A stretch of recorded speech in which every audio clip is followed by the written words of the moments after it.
Hello everyone and welcome to another video. Overcrowding is a really annoying issue to deal with. If you're not careful, it can bring down your park rating very quickly. Luckily, there are ways to combat it. In this video we will first learn when guests think that it's overcrowded, and then we will see how to prevent or solve the problem. The conditions for overcrowdedness are really simple. If there are more than 10 guests on a path tile, it is considered to be overcrowded. Not all guests count though. Firstly, guests on a path directly below or above the path tile in question don't count, so you don't have to worry about multi-level parks having more overcrowding issues. Secondly, only guests that are currently walking count. Guests that are sitting on a bench, admiring a ride or doing anything other than walking are ignored. Lastly, staff doesn't count either, so you can hire as many staff members as you like without worrying about overcrowding. There is a weird quirk about how this works, and that is that overcrowdedness is only checked for when a guest walks onto a path tile they are not currently on. This means that you can put hundreds of guests on a single path tile and not a single one will complain about overcrowding. However, as soon as you put another path tile next to it, they will immediately start complaining, despite just having gotten twice as much space.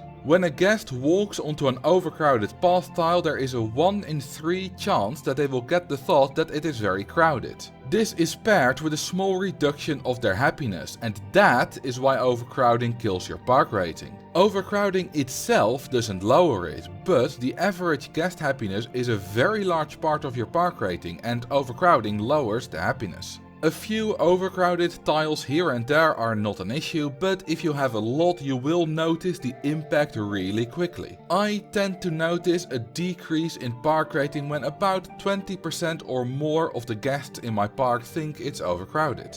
So, how do we prevent overcrowding from happening? There are 3 main methods. The first is the most obvious one, and that is to simply build more paths. With this I don't mean wider paths, as guests will often just walk on one side of it instead of using the full width. Instead you need to build more single wide paths. You could simply expand your park, but if that's not an option you could also build more connections in the already built up areas. To find out where you need to do this, you can go to the guest window, click on the "It's too crowded" thought and click on the map icon. All the guests that are thinking about overcrowding will now flash red on the map, making it easy to see where the problem areas are. For example, in this park the worst overcrowdedness is near the entrance, as there is only one path there. To alleviate the problem, I could build an underground path from the entrance to roughly the middle of the park.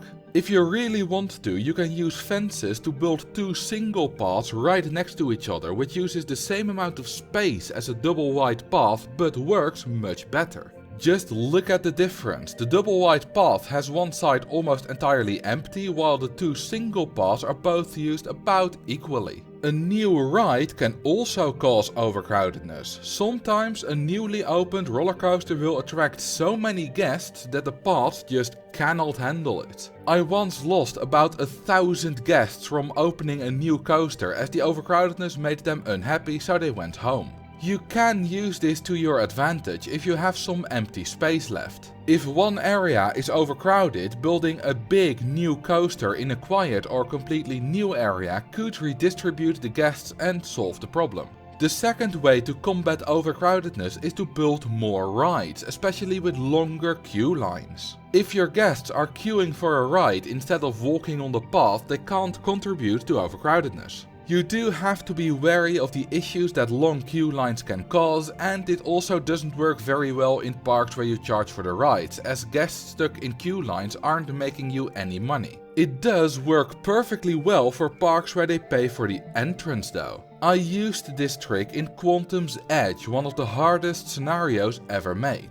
The motion simulators aren't attracting any guests, but they do keep guests off the paths, preventing overcrowding. Instead of building low capacity flat rides, you could also just increase the waiting time or reduce the number of trains on a coaster to lower the throughput and give it a much longer queue line to store all the guests. The final method is to not fight the overcrowding but embrace it instead. Overcrowding itself isn't an issue, it's the happiness decrease that comes with it that's the real problem, so why not fight that directly by hiring a ton of entertainers?